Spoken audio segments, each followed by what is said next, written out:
Good morning प्यारे विद्यार्थियों, स्वागत है अपने सत्यकेतु डिफेंस एकेडमी के लाइव सेशन में। प्यारे विद्यार्थियों, हम लोग हमेशा की तरह अपने आज भी जो है वो 15 क्वेश्चनों का हम लोग जो है एक बार देखेंगे और वो इम्पोर्टेंट क्वेश्चन को सॉल्व करेंगे। ओके, तो आपको बताइए अब क्या करना है। तो अपने पहले ये जो 15 क्वेश्चन जो आपको आ रहे हैं इन सभी का आंसर जो है आपको कमेंट बॉक्स में देना है, और नहीं आता है उसको अपनी कॉपी में जो है वो नोट भी कर लेना है। बराबर, ओके। तो आज की क्लास को हम लोग जो है वो स्टार्ट करते हैं। और आज की क्लास का अपना जो पहला क्वेश्चन है वो स्क्रीन बोर्ड पे कुछ इस प्रकार है, जैसे कि दूध का धवल रंग निम्नलिखित में से किसकी उपस्थिति के कारण होता है। धवल का मतलब क्या होता है? धवल मतलब अपने वाइट हम लोग कह सकते हैं, ठीक है ना, सफ़ेद। मेरे प्यारे विद्यार्थियों, एक चीज़ हमने पहले पढ़ी थी, कभी पहले ये पढ़ी थी कि सामान्यतः जो है वो दूध का पीला रंग जो होता है, गाय के दूध में हल्का पीला रंग जो होता है वो किसके कारण होता है। सेम का सेम यही क्वेश्चन है। अब मुझे ये बताना है कि दूध का धवल रंग जो होता है वो किसके कारण होता है। तो दो क्वेश्चन है। पहला तो क्वेश्चन इसका आंसर ये देना है, और जो हल्का पीला रंग जो होता है उसका आंसर भी आप मुझे लिख करके दीजिए अपने कमेंट बॉक्स में, क्या होगा। यस, सी ऑप्शन आ रहा है। सबसे पहले अचल सिंह, MS चौधरी, सौरभ नेगी, आशीष, महेंद्र सिंह, ओके, अरुण चौधरी, ओके, आप सभी को, सौरभ नेगी, आप सभी को जय हिंद। ओके,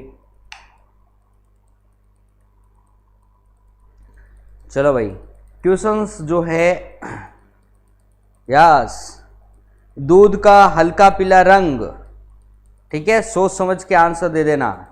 तो प्यारे विद्यार्थियों, फर्स्ट क्वेश्चंस जो है वो कल ही बताया था, कल वाले जो है वो कल के पेपर में ही अपने आया था कि गाय के दूध में हल्का पीला रंग जो होता है वो किसके कारण होता है। बराबर ना। तो इसका आंसर आप मुझे कमेंट बॉक्स में लिख करके दे देना। बराबर, ओके, कल ही बताया था, इसके लिए आपको कल वाला पेपर करना जरूरी है। चलो भाई, आगे चलते हैं। आज के इसका क्वेश्चन जो है वो अपना क्या हो जाएगा, कैसीन। बहुत अच्छा, यानी कि ऑप्शन नंबर डी जो है वो हमारा राइट आंसर है। आई बात समझ में ना। ओके, यस, जय श्री कृष्णा। ओके, चलो चलते हैं। अब हम लोग आगे के नेक्स्ट क्वेश्चंस की तरफ चलते हैं। प्यारे विद्यार्थियों, गाय के दूध का हल्का पीला रंग किसके कारण होता है? कमेंट बॉक्स में मुझे उसका आंसर जो है वो लिख करके देना है। बराबर, ओके, चलो आगे चलते हैं। क्वेश्चन नंबर सेकंड, संतुलन की अनुभूति किससे होती है? संतुलन की अनुभूति, बहुत अच्छा, माइंड से, तंत्रिका तंत्र से क्वेश्चन है, ठीक है। चलो भाई, इसका आंसर दो कि तंत्रिका अपने संतुलन की अनुभूति या संतुलन की उपस्थिति या संतुलन का नियंत्रण अपने शरीर के किस अंग के द्वारा किया जाता है या मस्तिष्क के किस अंग के द्वारा किया जाता है। तो आप सबको पता ही होगा, हमने एक ट्रिक भी पढ़ी थी इसके अंतर्गत। ओके, और वो ट्रिक क्या थी? MS चौधरी ने ए आंसर दिया है, बहुत अच्छा, शाबाश। अनु क्या करती है? अनु शराब पीती है, बताया ना। तो शराब पीने पर जो है वो क्या होता है, चलना और, यस, चलना और बोलना, चलना और बोलना, ये दोनों क्रियाएं जो है वो नहीं हो पाती है, चलना एंड बोलना। और जब हम लोग चल नहीं पाते तो अपने शरीर का संतुलन भी नहीं कर सकते। इसलिए मस्तिष्क का, शराब पीने पर मस्तिष्क का जो अनुमस्तिष्क वाला जो पार्ट है वो हमारा अनएक्टिव हो जाता है। बराबर ना। यस, तो ये हमारे जो है इस क्वेश्चन का आंसर जो है वो ए राइट है। बहुत अच्छा, शाबाश। तो सामान्यतः शरीर के संतुलन जो होता है वो किसके कारण, किस मस्तिष्क के कौन सा अंग करता है? तो वो हमारा करता है अनुमस्तिष्क करता है। बराबर, यस। आगे चलते हैं हम लोग नेक्स्ट क्वेश्चंस की तरफ चलते हैं। क्वेश्चन नंबर थर्ड, शरीर में बुद्धि तथा चतुराई का केंद्र कौन सा है? बहुत अच्छा। अब देखो भाई, बुद्धि और चतुराई के बारे में पूछा है कि शरीर में बुद्धि तथा चतुराई का केंद्र जो है वो कौन सा है। शरीर में बुद्धि तथा चतुराई का केंद्र जो है वो कौन सा है? तो मतलब मस्तिष्क की बात कर रहा है, ठीक है ना। गुरुजी, अनु शराब क्यों पीती थी, क्या कारण हुआ? सिकराला जाट, अब तो ये तो भाई अनु को पूछना पड़ेगा, तो शराब क्यों पीती है। शराब को आपको बताइए, 2-3 जो रीजन होते हैं उसके लिए पीछे, या तो बहुत ज्यादा गम हो तब जो है वो शराब पी जाती है, या तो फिर बहुत ज्यादा खुशी हो तब शराब पी जाती है, और या फिर आपको बताइए मस्त मगन होने के लिए हम लोग शराब पीते हैं। राइट है, 2-3, ओके, ए आंसर है भाई। तो भाई कल अनु को पूछ के आना, सिक्कर आला जाट, कल अनु को पूछ के आना भाई शराब क्यों पीती है, ठीक है, और वो कह दे कि भाई मस्त मगन होने के लिए पीती हूँ, तो थोड़ा तुम भी पी के आ जाना, ठीक है ना। चलो भाई आगे चलते हैं। ए आंसर आ रहा है प्रमस्तिष्क, यस, ये प्रमस्तिष्क। मेरे प्यारे विद्यार्थियों, अपने मस्तिष्क का जो प्रमस्तिष्क वाला जो पार्ट होता है, इसको हम लोग जो है सेरेब्रम के नाम से भी जानते हैं, सेरेब्रम, सेरेब्रम, ओके मेरे प्यारे विद्यार्थियों, ये सेरेब्रम है। और अनुमस्तिष्क को हम लोग जो है सेरेबेलम के नाम से जानते हैं, सेरेबेलम, ओके। अनुमस्तिष्क तो क्या करता है, हमारे शरीर का संतुलन का कार्य करता है, और बुद्धि एंड चतुराई का जो नियंत्रण जो होता है वो मस्तिष्क के प्रमस्तिष्क वाले पार्ट से होता है, जैसे कि कंसंट्रेट करना, याद करना, ये सारे कार्य जो है प्रमस्तिष्क के द्वारा होता है। चलो भाई आगे चलते हैं, नेक्स्ट क्वेश्चंस की तरफ चलेंगे, और अपना आज का थर्ड क्वेश्चन, आज की क्विज का थर्ड क्वेश्चन, कोयला है तत्व, यौगिक और मिश्रण और तरल। बहुत अच्छा क्वेश्चन है, बस थोड़ा सा समझना है और उसका आंसर देना है। तो भाई जल्दी से आंसर दो, क्या आंसर हो सकता है? कोयला है तत्व, यौगिक, मिश्रण, तरल। क्या है कोयला?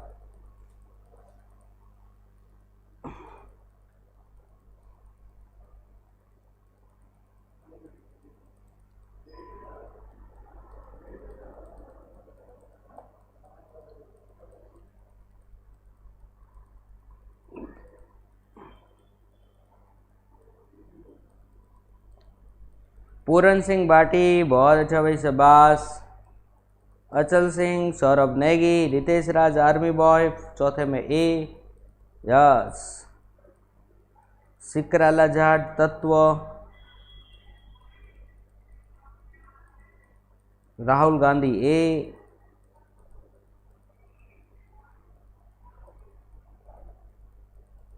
अनु के,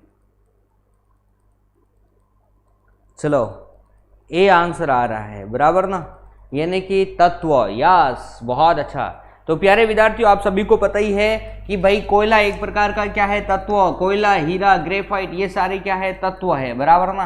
क्योंकि भूमि की निचली परत, या फिर हम लोग कहते हैं तत्व, हम लोग क्या कहते हैं कि जिसकी कोई फैक्ट्री नहीं हो, कोई फैक्ट्री नहीं हो, वो अपने आप में एक तत्व कहलाता है। क्योंकि तत्व अपने आप में शुद्ध होता है, ना तो उसे बनाया जा सकता है, ना ही उसे तोड़ा जा सकता है।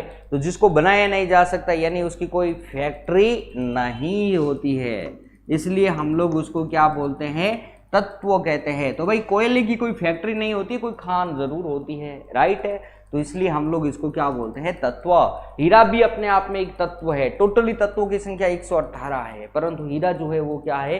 तत्व है, क्योंकि हीरा भी अपने आप में शुद्ध है। ओके, तो ये चीज भी ध्यान में रखनी है, हीरे की भी कोई फैक्ट्री नहीं है, ये चीज भी ध्यान में रखनी है, राइट, यस। आवर्त सारणी में टोटली तत्वों की संख्या है वो 118 है। वातावरण में ऑक्सीजन की मात्रा, वातावरण में भी ऑक्सीजन की मात्रा कितनी होती है? बहुत सिंपल क्वेश्चन है, जल्दी से आंसर दो, क्या होगा? क्वेश्चन है अपना इस प्रकार से 20, 25, 30 एंड 33.33। तो जल्दी से आंसर दो। क्वेश्चन नंबर 5 का आंसर दो भाई, क्या होगा?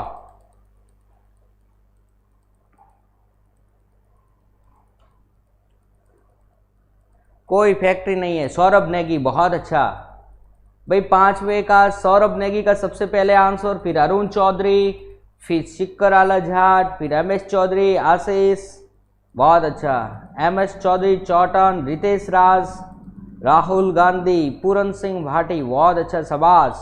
आप सबका आंसर जो है वो सी आंसर आ रहा है 21%, जो कि एकदम करेक्ट आंसर। सौरभ नेगी ने दोनों आंसर दिए हैं 21% या फिर 20.95%।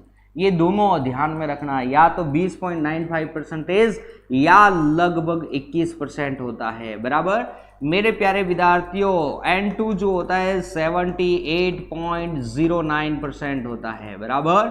और CO2 जो होता है, CO2 यह कितना होता है? तो भाई 0.03% होता है, बराबर। एंड O2 जो होता है वो होता है 20.95% या लगभग हम लोग बोलते हैं 21% होता है भाई। ओके, यस, आगे चले, नेक्स्ट क्वेश्चंस की तरफ चलते हैं। अगला हमारा जो क्वेश्चन है वो कुछ इस प्रकार से है। क्वेश्चन नंबर 6 है, कौन सी वस्तु सामान्यतः तापमान पर ध्रुवीय रहती है? पोटेशियम, फॉस्फेट, पारा एंड निकल। अब प्यारे विद्यार्थी, इस क्वेश्चन को इस प्रकार से भी मैं पूछ सकता हूं कि वह कौन सी धातु है जो सामान्य तापमान पर ध्रुवीय अवस्था में रहती है, या फिर वह कौन सी वस्तु है जो सामान्य ताप पर ध्रुवीय अवस्था में रहती है। तो भाई जल्दी से आंसर दो, इनमें से क्या होगा, क्या होगा रे भाई, जल्दी से आंसर दो। 6 का आंसर भी आ चुका है। सौरभ नेगी सबसे पहले, हाँ सिकराला ने सबसे पहले दिया।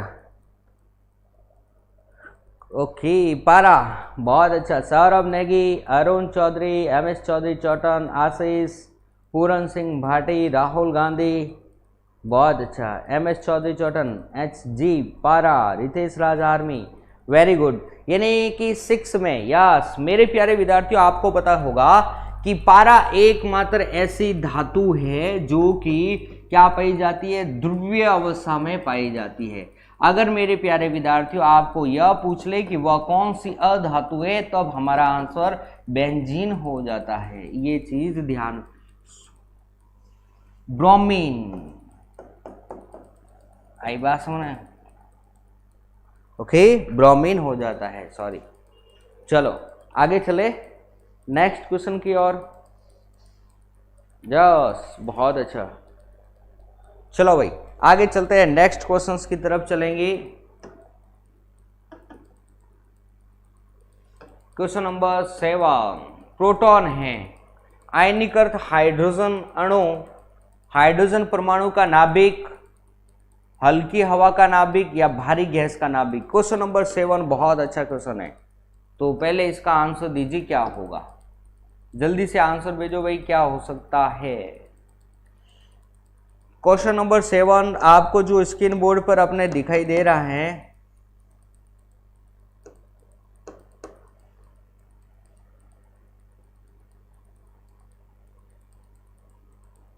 आंसर भेजो भाई, क्या होगा।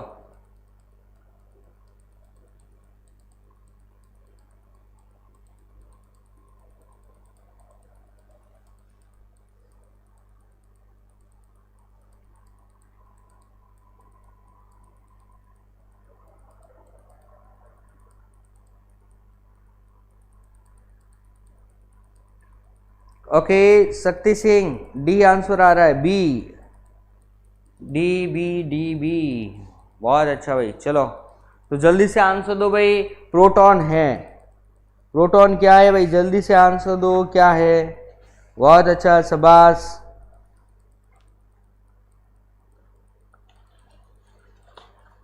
तो सीधी सी बात है कि भाई प्रोटॉन क्या होता है, हमने बहुत बार पढ़ा है भाई, हाइड्रोजन परमाणु का जो नाभिक जो होता है वो हमारा प्रोटॉन है। हाइड्रोजन परमाणु में न्यूट्रॉन क्या होता है, अनुपस्थित होता है, और परमाणु का नाभिक में क्या होता है, नाभिक में ओनली फॉर प्रोटॉन होता है, न्यूट्रॉन क्या होता है, एब्सेंट होता है, बराबर। यस, तो चलो भाई आगे चलते हैं, नेक्स्ट क्वेश्चन की तरफ चलेंगे। और अगला हमारा क्वेश्चन नंबर है 6, विभवांतर का मात्रक होता है भाई, विभवांतर का मात्रक जो है वो कौन सा है। तो क्वेश्चन नंबर 8 का आंसर जल्दी से दो, विभवांतर का मात्रक क्या है। प्यारे विद्यार्थियों, विभवांतर का मात्रक क्या हो जाता है।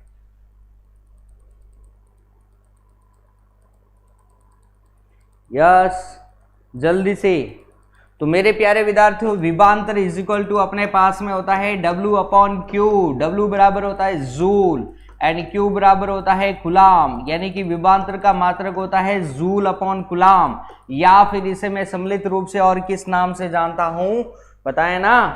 यस, बी आंसर आ रहा है, यानी कि वॉल्ट। शाबाश शाबाश प्यारे, यानी कि इसका आंसर है वॉल्ट होगा। विभवांतर का मात्रक जो है वॉल्ट, और इसको मैं सम्मिलित रूप से वॉल्ट भी कहता हूं। तो ये दो चीजें ध्यान में रखनी है, जूल/कूलाम और वॉल्ट, और इसको W/Q से प्रदर्शित करते हैं। विभवांतर क्या होता है, विभवांतर होता है कि विद्युत परिपथ में एकांक धनावेश को एक बिंदु से दूसरे बिंदु तक, एकांक धनावेश को विद्युत परिपथ के अंदर एकांक धनावेश को एक बिंदु से दूसरे बिंदु तक ले जाने में किया गया कार्य क्या होता है, विभवांतर होता है। ओके, यस, आगे चलते हैं। तो ये चीजें ध्यान में रखनी है भाई, फिजिक्स का क्वेश्चन है, अच्छा मात्रक पूछा गया है।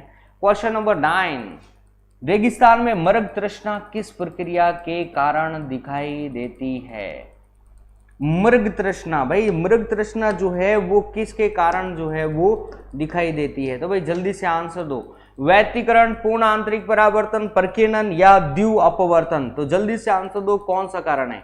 रेगिस्तान में मृग तृष्णा किस प्रक्रिया के कारण दिखाई देती है?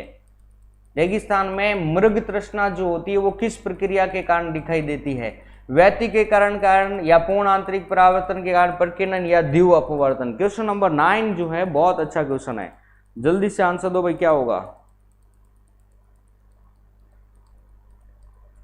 9 नंबर क्वेश्चन आंसर दो।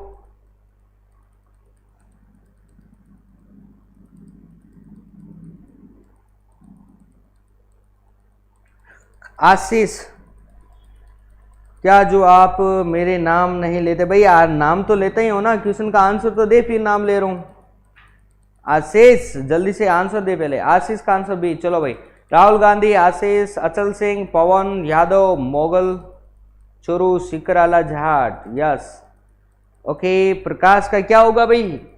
मृग तृष्णा जो है वो क्या होती है? सीधी सी बात है, पूर्ण आंतरिक परावर्तन होता है भाई इसके अंतर्गत, यानी कि ऑप्शन नंबर बी जो है वो हमारा करेक्ट आंसर है, टोटल रेडिएशन। ओके, यानी पूर्ण आंतरिक परावर्तन, ये चीज ध्यान में रखना, बराबर ना?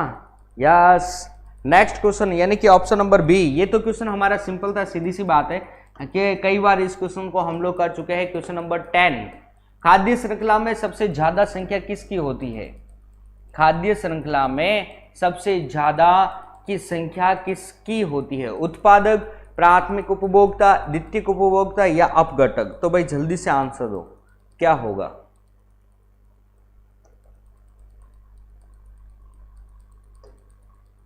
ओके, खाद्य श्रृंखला में सबसे ज्यादा संख्या किसकी होती है? उत्पादक की होती है, प्राथमिक उपभोक्ता की होती है, द्वितीयक उपभोक्ता या अपघटक की होती है? तो भाई जल्दी से आंसर दो, क्या होगा? क्वेश्चन नंबर 10,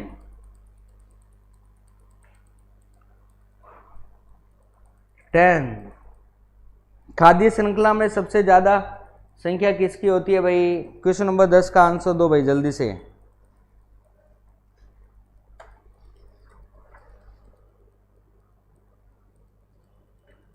ओके, उत्पादक आ रहा है सबका आंसर, क्या बात है भाई, ऐसे मत करो रे।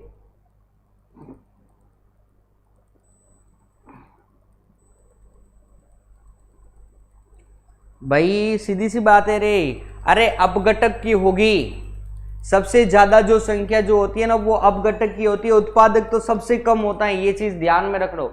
अगर मैं ये भी कहूं ना, देखो सबसे पहले कौन होता है, जैसे कि मैंने कहा ये पेड़ है, पेड़ एक प्रकार का क्या है अपने उत्पादक। अब पेड़ को खाने वाले कौन है? गाय, भैंस, बकरी, कीट, गिलहरी, पक्षी, ये सभी जो है वो क्या करता है, पक्षी पर जीवित रहने, अपने पेड़ पर जीवित रहने वाले, तो उत्पादक और उत्पादक को खाने वाले इतने सारे, तो सीधी सी बात है भाई उत्पादक तो एक है और इतने सारे खाने वाले हैं, तो सीधी सी बात है उत्पादक तो कम ही होंगे। आई बात। और इन सबको जो है अंतिम में ये सब जो है क्या होते हैं, भूमि में मिल जाते और भूमि में क्या हो जाते, अपघटक हो जाते। तो सभी से इन सभी को जो है वो अपघटित करने का कार्य अपघटक करेंगे, तो सीधी सी बात है इसकी संख्या अधिक होगी। आई बात समझ में ना? यस। तो भाई ध्यान से सोच समझ के आंसर दो रे, ऐसे आंसर मत दो। चलो भाई आगे चलते हैं क्वेश्चन 11 की तरफ, और 11 नंबर क्वेश्चन नंबर 11, पुष्पीय पौधों का अध्ययन किस शाखा में करते हैं? पुष्पीय पौधों का अध्ययन, तो भाई जल्दी से आंसर दो कि हम लोग पुष्पीय पौधों का अध्ययन जो है वो किस ब्रांच के अंतर्गत करेंगे? तो जल्दी से आंसर दो। क्रिप्टोगैम्स, फेनेरोगैम्स या ब्रायोफाइट्स या टेरिडोफाइट्स? क्वेश्चन नंबर 11 का आंसर दो भाई, क्या होगा?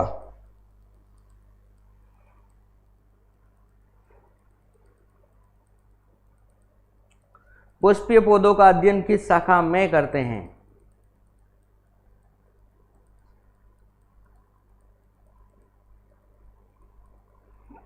जी नहीं, ब्रायोफाइट में हम लोग नहीं करते भाई।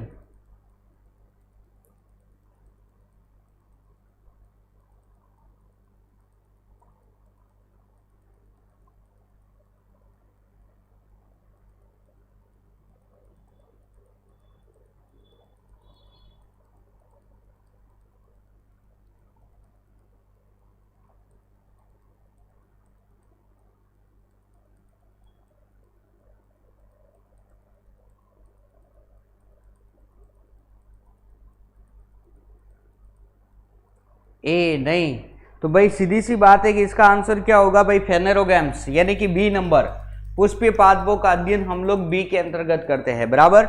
या आगे चलते हैं क्वेश्चन 12 की तरफ।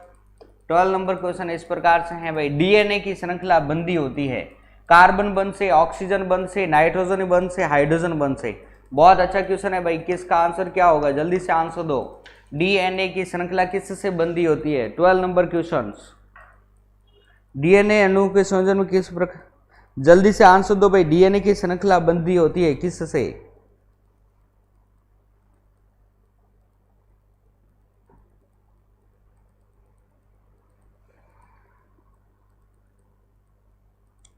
यस शाबाश, ऐसा क्वेश्चन मत लेकर आए जिसमें सबका आंसर गलत हो जाता है भाई। 15 में से कुछ तो क्वेश्चन ऐसे डालने पड़ेंगे, वरना सारों के आंसर दे देंगे तो फिर पेपर सेट का क्या मतलब, इसलिए जल्दी से आंसर दो भाई। अच्छा 12th में आंसर आ रहा है ए, ओके, ए का आंसर आ रहा है डी, हाइड्रोजन बम, बिल्कुल। ए का आंसर आ रहा है सी, नाइट्रोजन बम, वेरी गुड। तो ए आ गया है, सी आ गया है, डी आ गया है, कोई एक बी भी दे दो भाई। जी नहीं, आशीष, पवन भाई, okay, Ritesh Raj, okay, M S Chaudhary, Rahul भाई, चल, जय हिंद, जय हिंद भाई, जय हिंद। तो मेरे प्यारे विद्यार्थियों, डीएनए की जो श्रृंखला जो होती है उसके अंतर्गत जो है वो सामान्यतः हाइड्रोजन बंध पाया जाता है। और मैंने डीएनए की संरचना आपको जेनेटिक्स में आपको बहुत अच्छी तरीके से समझाई है, वहां जाकर के आप देखते हो तो आपको पूरी तरह जो है ये बताया गया है कि हाइड्रोजन बंध कहाँ होते हैं ये बॉन्ड। ओके, आगे चलते हैं, नेक्स्ट क्वेश्चंस की तरफ चलेंगे। और अगला हमारा क्वेश्चन जो है वो इस प्रकार से है, क्वेश्चन नंबर 13। 13 नंबर क्वेश्चन कुछ इस प्रकार है। 13 नंबर है कि डीएनए अणुओं के संयोजन में कितने प्रकार के नाइट्रोजनी समाचार भाग लेते हैं, कितने नाइट्रोजनी जो है वो समाचार भाग लेते हैं, जल्दी से बताओ भाई कितने। 1 2 3 4, डीएनए अणुओं के संयोजन में कितने प्रकार के नाइट्रोजनी समाचार भाग लेते हैं, 1 2 3 4, कितने भाई जल्दी बताओ।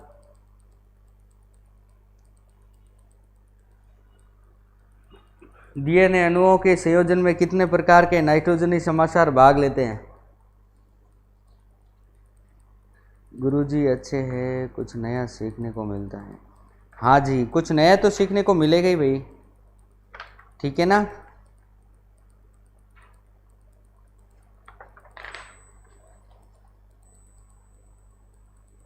बहुत अच्छा, डी आंसर आ रहा है 4। यस, डीएनए अणुओं के संयोजन में जो है वो कितने प्रकार के नाइट्रोजनी क्षार, तो भाई 4 ही तो होते हैं ना, 2 तो, एक तो देखो प्यूरिन और पिरामिडिन, और 2 ही अपने प्यूरिन और 2 ही अपने जो है पिरामिडिन होते हैं, एडिनिन, गुआनिन, थाइमिन और साइटोसिन, ये अपने डी। तो बहुत, मैं आपको कई बार करवा चुका हूं, ध्यान में रख लेना, ठीक है।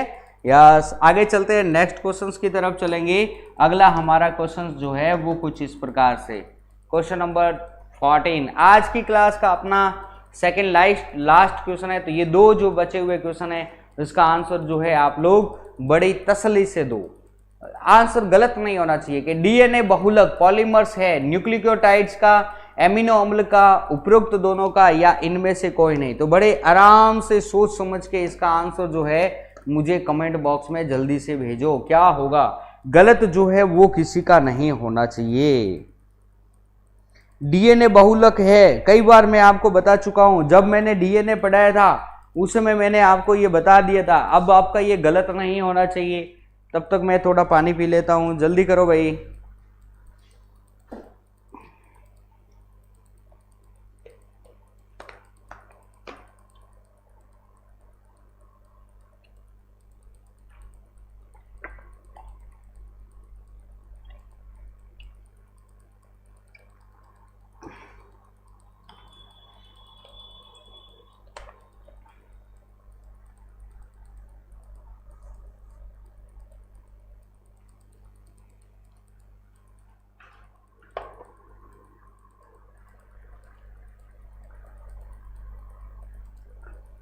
किसका होगा भाई, जल्दी से आंसर दो, question number 14। Pawan Yadav, okay, A answer आ रहा है न्यूक्लियस। यस, न्यूक्लियोटाइड्स, यानी कि ए नंबर ऑप्शन बिल्कुल करेक्ट आंसर है, बराबर ना। यस, डीएनए जो बहुलक जो पॉलीमर है वो किसका है भाई, न्यूक्लियोटाइड का ही तो है, न्यूक्लियोटाइड्स। ओके, न्यूक्लियोटाइड्स आपने पढ़ा होगा, दो प्रकार के डीएनए और आरएनए, डाइऑक्सी राइबोज न्यूक्लिक अम्ल। ओके, तो ये डीएनए जो है न्यूक्लिक अम्ल के होते हैं, डाइऑक्सी राइबोज न्यूक्लिक अम्ल होता है। यस, आगे चलते हैं क्वेश्चन सेकंड, आपने 50 नंबर, अफीम पोस्ट पौधे के किस भाग से प्राप्त होता है, तो जल्दी से आंसर दो क्वेश्चन नंबर 15, तो जल्दी से आंसर दो भाई, क्या होगा 15 नंबर क्वेश्चन, बहुत अच्छा क्वेश्चन है।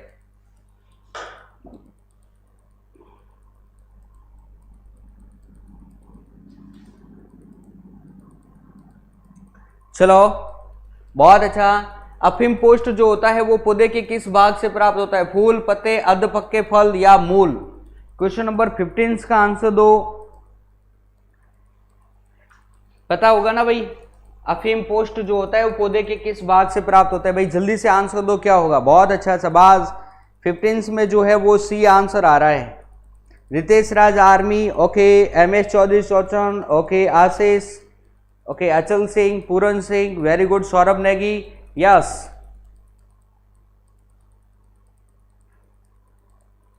बहुत अच्छे,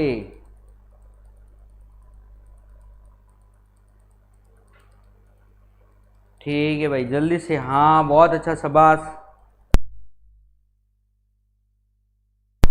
ओके, यस, मेरे प्यारे विद्यार्थियों, आज 9 अप्रैल 2012 की गणित की क्लास जो है किसी कारणवश नहीं हो पाएगी, ठीक है। ओके, तो अपने इसका जो क्वेश्चंस का आंसर है सी, यानी कि अधपक्के फल, बराबर ना। चलो भाई, तो प्यारे विद्यार्थियों, आज के अपने यहीं पर जो है आज का हम लोग एपिसोड यहीं खत्म करेंगे, आज की क्लास यहीं खत्म करते हैं। कल फिर हम लोग जो है इतने ही कुछ इंपॉर्टेंट क्वेश्चंस आपके सामने लेके आएंगे। तब तक के लिए आप सभी को मेरा जय हिंद, जय भारत।